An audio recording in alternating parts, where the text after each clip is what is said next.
Bare root shrubs are planted during their dormant period, which is from October to mid-March, outside of frost periods.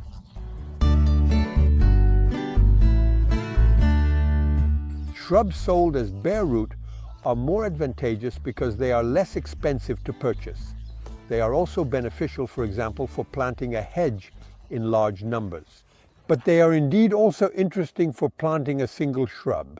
If you do not plan to plant them immediately upon receipt, you must protect the roots from frost and sunlight. Thus, they can last several days without being damaged. A quality bare root shrub has a tuft of small roots that we will dress, meaning we will cut the damaged roots and reduce the branches by half. To facilitate good recovery, it is important to coat the roots with a mixture of water, garden soil, and potting soil, or even compost.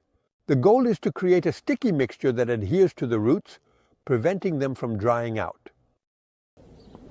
The hole can be opened several days in advance so that it benefits from air, rain, snow, or frost. Count on a hole of 40 by 40 centimeters worked to a depth. If the soil is poor, add crushed horn to facilitate recovery. Half a bucket of potting soil per shrub.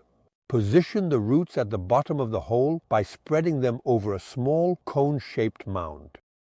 Use the handle of the spade to ensure that the collar of the shrub remains level with the ground.